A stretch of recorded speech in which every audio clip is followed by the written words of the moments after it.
All right, welcome to a Real Man, Real Gamer podcast hosted by one and only Delta Gamer. Now, we got a couple things on the dockets that we're going to be talking about today. So, the first thing we're going to be talking about is E3 Delph. Honestly, the Delph of E3 doesn't really mean anything to me at all. It's just, I would say after 2016, maybe 2017, it was just like, I'm not watching these presentations no more. I'm just not watching these long ass presentations no more. I refuse. And like it's just like so boring slash dragged out to where it's like you're not gonna everything you show me is not gonna be a banger in my eyes. So what's the point? I remember watching these shows. I think I started watching these shows in 2011. I used to wake up on the day of the presentation started showing, and I'd be there for on the Spike TV. This is when I had cable. So on Direct TV, I think Spike TV was 241 if I'm not mistaken. I think they now changed it to Paramount Network or whatever. But I used to watch the E3 shows on Spike, and then for whatever reason, they didn't do the Sony show on Spike, so I had to go on the internet and watch that. And it was pretty. I enjoyed it. I even downloaded a couple of the E3 episodes on my PS3 when that was a thing. You can download the shows and stuff of what they showed from the PSN network. And yeah, I really enjoyed watching E3. But after a time, I just told myself I don't know what it was, but I'm like I'm not watching these long dragged out shows no more. Like just give me I can watch somebody recapping the show in a good 20 to 30 minute video, and that's about it. Especially if that person is going to be somebody I normally watch. One of the people that I used to watch for that was like Stone Fox Media. He used to recap them. Now I'm watching like newer YouTubers recap videos and stuff like that of the presentations. But me personally, yeah, I haven't watched a full show from them probably since like 2016 or 2017. And honestly, I don't really care because at the end of the day, if you got a product that you're going to be showing or you want to show, or you just got a good product that you want to display, you just got to upload a video out there. It's going to be on the internet. It's going to be on the internet. It's going to get to me the same way that an E3 show would have got to me as well. And by the way, E3, in my opinion, is just mainly for hardcore gamers, people who's definitely in the stratosphere of this genre, of this medium, I meant to say. And honestly, I don't think any of the casual gamers would miss this show. I know a good amount of hardcore gamers would miss it, but me as a hardcore gamer, I'm definitely not gonna miss E3 because at the end of the day, it's just a big ass commercial for all these studios, and they can do these commercials without E3 easily. Well, probably even more easier than with E3. So whatever the best way to get stuff out there for consumers or whatever, for the journalists or the gaming channels or the gaming news or whatever, I think whatever they're doing now is probably more easier and more cheaper. But yeah, I don't ever think I had like a favorite show. I think maybe I guess when the PS4 was launching, that was a pretty good show, but that's because they were releasing no new hardware. I think I do remember my favorite one. I would say it was 2013 Xbox E3. I know, like, what are you talking about, dude? I think they showed so many good games, and I think to this day I'm gonna go into this another topic about this, but about Xbox, but Xbox E3 in the 2013 E3 was so good. It was pretty good. They actually have a lot of good shows, and I always enjoy watching them Xbox shows because man, I always wanted a Xbox. I couldn't have both systems at the time. I only had to pick one, so I picked PlayStation. But it was always cool to see what the other guys was getting, and there's always some good shows over there. But the origin of E3 was mainly just in case y'all didn't know, the origin of E3 was really just for developers at the time to get together, or publishers, or like retail chains to get together and realize what they want to do and stuff like that. But now it just became one big ass commercial for hardcore gamers, and at the end of the day, you can do those commercials without a E3 name attached to it. Case this year, I guess the Summer Game Fest, even with the Summer Game Fest, like I don't need us. You don't need Summer Game Fest to release these, commercials. You just don't need them. You just don't need it. It doesn't make sense. But hey, at least he got that going for them. I know it can help with indies, but it can definitely help with indies. These shows, but with AAA games from major studios, definitely do not need them. You do not need them. But yeah, anyway, I don't, and another thing is, I don't blame a lot of these people for not doing these shows no more. In case you didn't know, E3 was a lot of toxicity around it. I mean, this toxicity is around everywhere. It's definitely everywhere, especially in the gaming sector. But yeah, I mean, one of the E3 shows, I didn't fully witness this. Now I'm not a religious type guy, so I understand that this could have offended some people. But I remember one of the things that Sony did to show off The Last of Us 2 was they had Ellie, and I think her name was Dina, uh holding arms and stuff, hugging each other, dancing, and I guess they kissed. And it's like, I think they made it like the theme of the show right there at that moment to like a chapel or something like that. And dude, it was just so negative. It's like these people just sit right here, put on a good show, try to put on a show, and like all they got was like negative. And I'm not saying you can't critique them, but man, think about it. It's just like, what's the point of putting all this fancy, editing, all this thought into it, and you're just gonna be like, "What the fuck was this?" And I'm glad they don't do this no more. I'm glad they don't do these over dramatic segments to try to get an emotional response out of somebody. I mean, they even did that with the orchestra. Every time there's a gaming presentation and they got some live orchestra there, I was just like, bro, what are y'all doing, man? It's like, it's not that serious. It's not that serious to be having a live ass orchestra doing this emotional rhyme music, trying to get the hearts pulling, or I don't know, get the tears coming. I don't know what they was trying to do, but it's just always ridiculous. It's not that serious. Just show us the trailer, show us some gameplay, and move on to the next. It's that simple. Oh yeah, I think another terrible show. I think this was doing one of the Xbox presentations. I think they were showing off some Battlefield game. They were showing off some Battlefield game, and like the presentation froze for like the display froze for like 3 minutes. When I tell you, it was a hard time for them right there, but it could have been less harder when everybody in the crowd didn't boo. I mean, I tell you, everybody in the crowd was booing them. I I mean, if I was there, I would have never booed. I was just like, it's understandable. Sometimes you have mistakes, but they literally booed them. Like the dude wanted to leave the stage. They're like, no, you got to stay on the stage until we get it fixed. I'm like, dude, it was like, if that would have happened to me or my company and I was in charge, I would just make sure I just did live pre-recorded videos and put it up there. No more live presentation shows. It's not worth it.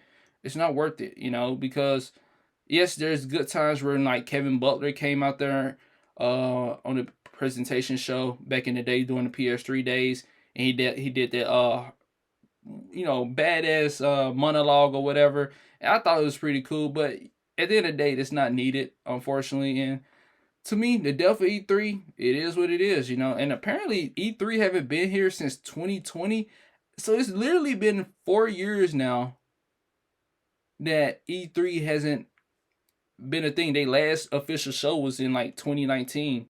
And I can't believe that. Like, I look back like, wow, it actually has been that long. It's been 4 years now. So yeah, I could care less. All right, the next topic on the docket is backlog. Realizing what games you own slash want to play or whatever. So backlog is like one of those problems from like, it's definitely a first world problem. Like you gotta have, imagine having so many games you want to play but you can't play. It's definitely a problem, but more of a first world problem right there. So first of all, how I would deal with backlog, I would not count any games you get from your subscription service. So any games you get from your subscription service like PS Plus or the Nintendo uh, membership games or whatever, and I think X Game Pass or whatever, you don't own those games. You're just really renting them, because if your membership ends, you can't play those games no more. So I wouldn't even count those games. Just realize what you own first or what you literally bought with real money, and you would definitely lower your expectations. Don't get too overwhelmed with trying to play every game. Just take your time. So first thing first is just like I said, look at all the games that you own physically or digitally that you'd have bought with real money that's not tied to any type of membership, and see how far you want to beat those games. Do you want to just beat the game from start to finish from the story? Do you want to go and get all the trophies slash achievements? Do you just want to how many times do you want to replay the story, or the campaign or whatever? Um, is it a game with a campaign? Is it multiplayer? Do you want to experience the multiplayer? Just figure out what you want to do on each game that you want to pick up and finally complete or whatever to however you want to complete it. And also, don't be scared to like leave some games. Some games are so bad or boring that you don't need to complete it. Like if they haven't caught your attention and your liking within a certain amount of hours, just leave it. Like maybe come back to it later in the future, but life is too short for all that. If you don't like a game, you got like buyer remorse or you got buyer inspiration where you're like, I paid for this game, I'm gonna beat it, and it's just boring. Don't beat it. You like just leave it there, or it's not worth it. Go on to another game. Another thing you can do is try not to buy any games if you haven't completed anything. So a lot of times you get a lot of these games stacked up on your profile or whatever, and you're like, hey, I got a lot of stuff I need to play. Well, you're gonna always have something to play by the fact of you not buying it. So there's a lot of games I haven't even bought that I would theoretically still consider them part of my backlog, but theoretically they're still not a part of my backlog because I haven't bought them, I haven't purchased them, I don't own them, I don't have them.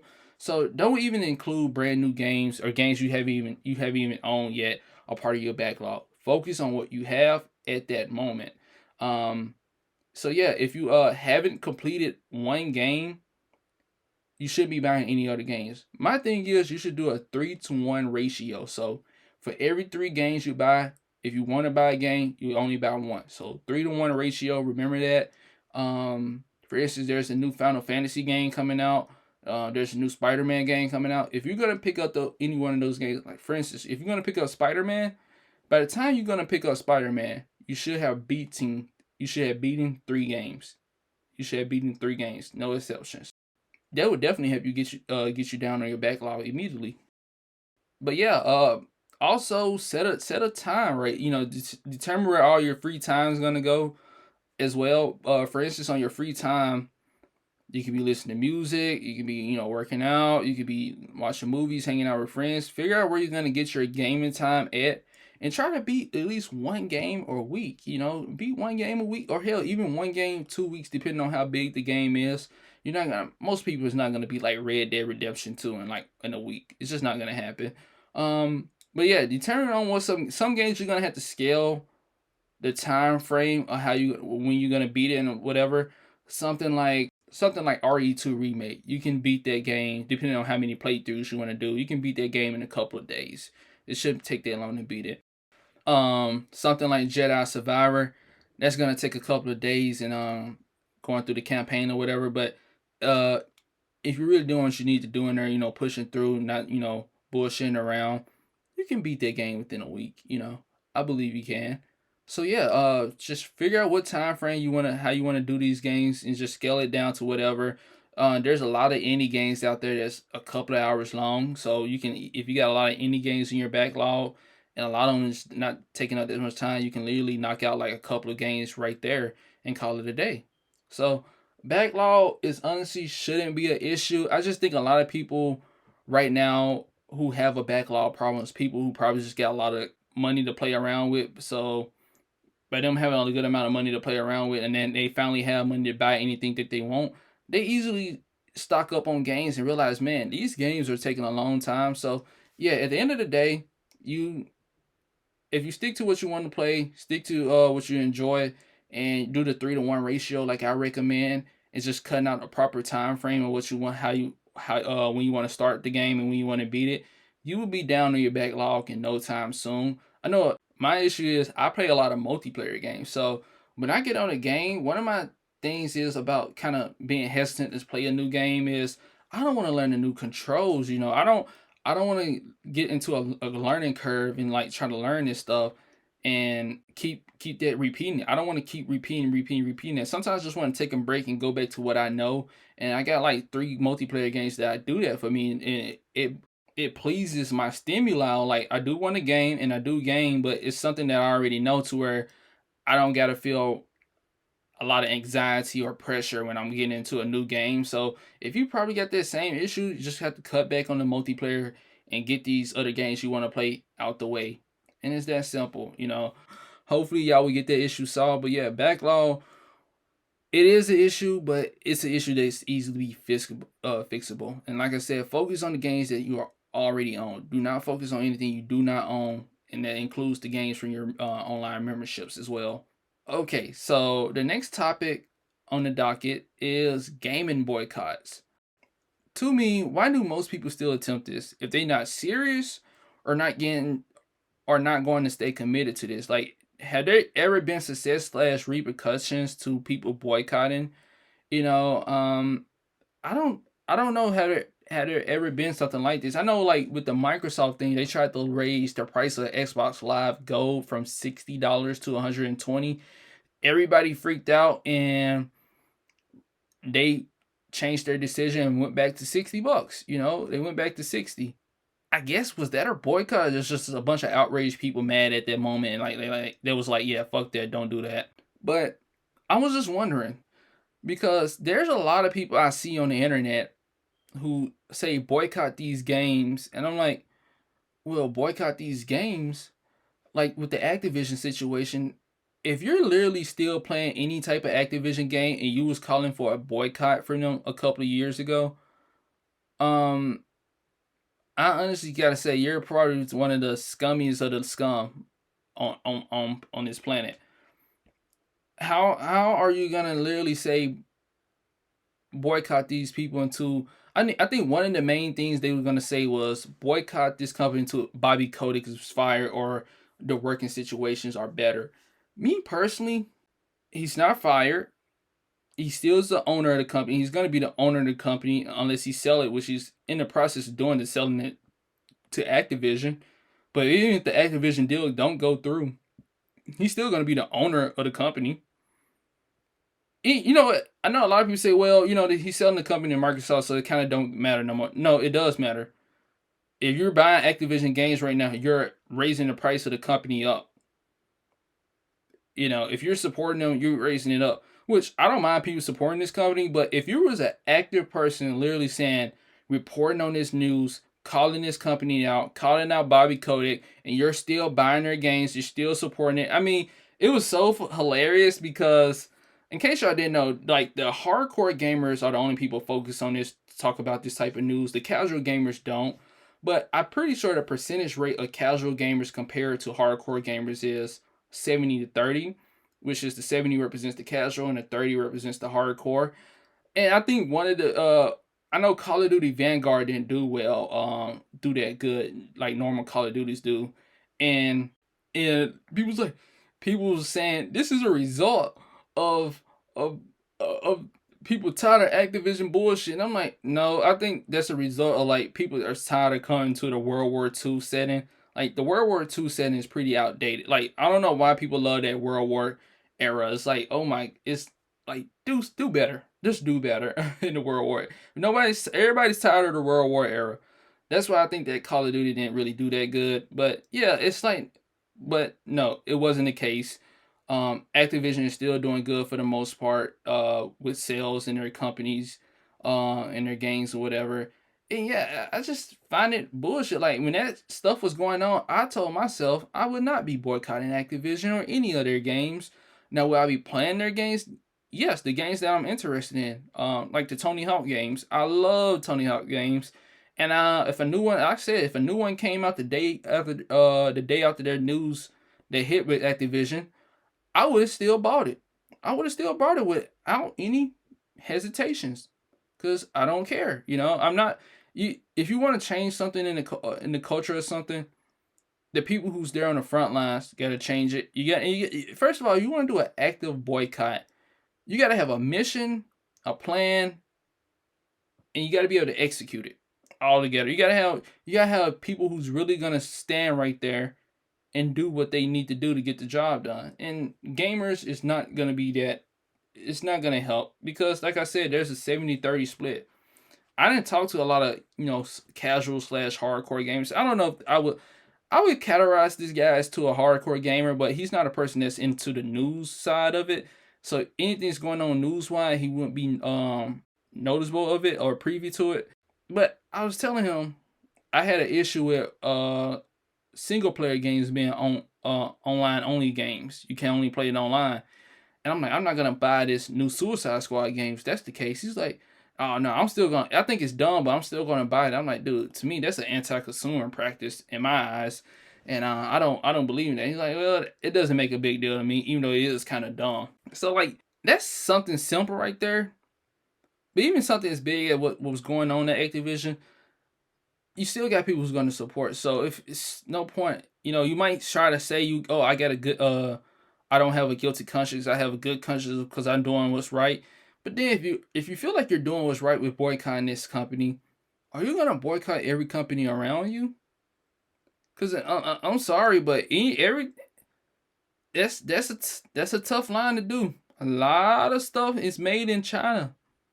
A lot of companies support China, and they don't have the best human rights practices over there. Hell, even America don't have the best human rights practices over here. So it's one of those things I just look at as pretty silly, especially from people who literally say they're gonna boycott them and not support them, but literally still buy their games, still report on their news. Yeah, you're disgusting. I think you're selling the bottom of the bottle people. It's just that simple. It seems like you're some virtue signaler SJWs who don't have any morals. You don't have any morals, and it's unfortunately. But yeah, all right. To the next topic, crunch. Let's talk about crunch. Crunch is one of them things that people wanted to boycott people over, as well. And crunch is something I do care about, kind of, but not really. It's just one of those things I look at where there is a thin line between people putting in the proper work and people who's literally getting overworked. If somebody's literally getting overworked past the 12 hours mark, if you're working more than 12 hours a day for a company for continuous days, okay, yeah, you're getting overworked, and it's not worth it at that point. It's not worth it. Now, something like me, if I'm having a startup, if I do startup companies, right? Businesses. I got startup businesses, and I'm working more than 12 hours, but I can't do that every day. I'm trying to do 12 at least minimal, but you can't be doing 16 hours a day for 7 days out of the week. You're gonna kill yourself. You're gonna literally kill yourself. You just can't do that. So, but some days you might have to work more than 12 hours, and that's, in my eyes, that is okay. If you want to make sure you're getting a good product out there, are you still getting compensated for that? I know a lot of people say, "Oh, a lot of these people can't see their kids or their family." I'm like, first of all, I hate to be like that, but you haven't put yourself in a position in life to be able to have flexibility within your job hours or pay wise to still go see your kids. You haven't earned that right now. You shouldn't haven't started a family then. You shouldn't at certain parts in life you shouldn't be thinking, should I work such and such hours and not see my family, or work such and such hours and do see my family. You should already have that made up and ready to go. But yeah, this is another topic people are up in arms about. And at the end of the day, like, if you're working at any major AAA studio, you gotta know that crunch is part of the culture. You gotta know you're gonna be crunching, right? You honestly gotta know you're gonna be crunching, right? Because guess what? These studios do have deadlines at the end of the day. They want these products out by a certain time, a certain date, because if it's not, they're losing money at that point. That's why you get a lot of unfinished games out there, because it's like, dude, what we wanted to do. Now, granted, I know some of these companies don't care. They just rush the shit out no matter what. But some companies, I honestly believe, it's like they done ran out of money. They done ran out of money from whatever they wanted to do. They done ran out of money. It's just time to go ahead and put the product out there like it is. It's time to go ahead and put the product out there like it is. I don't blame them, but that's why you don't buy brand new games day one. But me personally, crunch is one of them things. Like I said, I could care less about. It's up to the employees on what they want to do. I know if you're young, you might fight through it, but if you're older and you feel like it's not worth it, then it's not worth it. And with crunch, that's just not something to the gaming industry. That's just with the work culture in America for the most part. Is either you're gonna work so you can get paid, or you're not gonna work and just go home. If there's a repercussion for you going home and getting fired, the job is not for you then at that point. Because at the end of the day, there's cause and effects with everything, and that's just the cause and effect. There's consequences to it, and it's up to that person or that employee to figure out what they want from life and what they want from that company, and it's up to them to make the final decision. All right, so the next topic is Xbox. Xbox. Not really doing what I want them to do. How I gotta accept that because apparently they are still successful and profitable. So Xbox, in my opinion, I would say Xbox haven't been proactive or good within making quality AAA games for these systems since I would say 2014, 2015. I would get them 2015 and under. Because I don't care what most people say. I don't care what everybody say. I think Xbox had a better launch lineup of first party exclusives day one on their system in the first year or two than PlayStation 4. I honestly believe that. I think they started off good, and somewhere down the line, shit just went left. It just went left for them. I don't know what. I know what. Me personally, I think I know what happened. I think Xbox hired Phil Spencer. I think they hired him right like a couple of months after the Xbox came out. They replaced him with Don Matrick.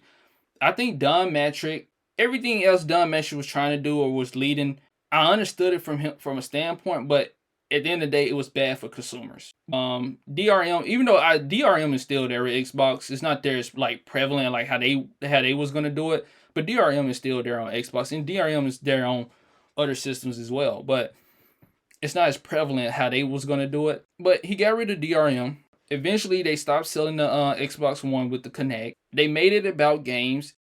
Now, was the system still getting outsold by the PS4? Yes, but it's only get outsold by like a million or two in the beginning. It wasn't a huge gap or leap into it. A couple years after, it's like Xbox is just not competing with quality games no more. Quality AAA games that you only find on this system. I think that would hurt it Xbox at the end of the day. Yeah, Xbox One had a rocky launch, but it was still a solid launch. They sold 1 million in the first 24 hours. Were they still treading behind Sony? Yes, but it's not like they was treading like they only sold like 20,000 systems and Sony sold 10 million out the gate. No, no, no, no. Xbox One was doing numbers. A lot of people enjoyed the Xbox, and the thing is, a lot of the negative press that Xbox One had coming out, it was mainly in the hardcore gamer space. It was mainly only hardcore gamers was picking it up. Yes, it could have trickled down to the casual gamers. And I will admit, I do believe PlayStation has a bigger brand than Xbox. But man, I don't know what happened. And I know what happened. Phil Spencer happened. Phil Spencer, for the most part, he didn't make everything about Xbox pretty good, except for having quality AAA games. He made sure there's good systems out there. He created Game Pass. He made sure people have body wash theme Xbox stuff. He's the person who talked to the community. Everything is for the most part in the Xbox division. He made sure there was some form of backwards compatibility with the Xbox systems. Everything Phil Spencer did has been great, except for managing these studios to create quality AAA games. And that's something he has not been able to do at all. At all. And I finally understand it. I finally understand it why. He just recently did an interview, the Xcast or something. And in the interview, he literally said, good games won't help us compete. And I'm like, no wonder. It finally makes sense now. It finally makes sense. He believed, honestly, Xbox is going to be in third, and they're going to stay in third forever to PlayStation and to Nintendo. That it seemed like he don't even want to be a part of the console race no more. He he want it to be a part of more of a future where you can have Game Pass on your phone, you can have Game Pass on your TV, you can have Game Pass anywhere or Xbox stuff anywhere, and that's what they want. But then, if that's the case, I mean, if that's the case, honestly, and that's the future, wouldn't PlayStation and Microsoft, wouldn't PlayStation and Nintendo be doing the same thing? So if they start following that format, what do you do to compete with them? Do you go back to trying to bring back the console? Because gaming is gaming. If you honestly, you still a competitor to them, no matter what you say. And it's okay to be third. It's okay to be third, but I realize this guy, now he could have been saying that to make himself seem like, have pity for him, has some sympathy with the regulators in the UK so they can help the Activision deal go through better. Or he might genuinely think that, and I think he genuinely thinks that. I think he knows that in a lot of these territories, especially Japan is a territory that it's okay. It's okay to be third there. It's understandable. They focus on PC stuff and mobile. It's understandable. It's understand that the US has PlayStation has its US on lock for the most part. It's understandable. I think Xbox has like Mexico on lock with their games. But me personally, I finally get it. He doesn't think making good quality AAA games is not gonna help them compete, which is pretty dumb to say. Because yes, it does. Nintendo, I honestly think, as a person who don't even really enjoy Nintendo games, you can go to any Nintendo customer, any Nintendo fan, and ask them, has there ever been a generation of systems, a generation where you felt like Nintendo didn't deliver good games? They're gonna tell you no. Nintendo, for the most part, has consistently delivered solid games on every platform they did for the most part. You want to know why they did that? Nintendo main business is games, so they gotta compete. You want to know why? If you go to a generation, to the PlayStation fans, and ask them, has there been a generation of games where you felt like PlayStation didn't do what they needed to do? I'm gonna tell you no. As a PlayStation fan, I'm gonna say no. Every generation they delivered, especially during the PS3 generation. In my eyes, it was their best generation, but every generation they delivered. You go to Microsoft, let's go back to PlayStation. You want to know why? Because their main business is games. Yes, they under Sony, but their most profitable division is PlayStation, if I'm not mistaken. Now you go to somebody like Microsoft, their gaming division is just like an afterthought, in my opinion, which is understandable. To what they are, to all the other stuff they're doing out there, it's just really an afterthought. Look like, but hey, it's still there, And if you do want to compete, you do got to make good games, and if you want to have good subscription numbers or whatever, you got to be able to compete with good games. That's something I think Don Matrick focused on. That's why I think the beginning of the Xbox One generation was great, and the 360 generation was great. And I think the OG Xbox era was great as well. I think Don Matrick is part of the OG Xbox era as well. But unfortunately, I don't ever think we're going to get good AAA games from them in good quality, because apparently the Xbox division is still profitable and they still are successful. So if people are still supporting them without these big AAA quality exclusive games, then unfortunately, I don't ever think we're going to get stuff from them that's going to really make them try. And at this point, it's just there to exist. I mean, at this point, EA has put out better AAA exclusive games than Microsoft at this point, which is actually pretty sad. But anyway, my name's Delta Gamer. This is the Real Man, Real Gamer podcast. Thanks for watching.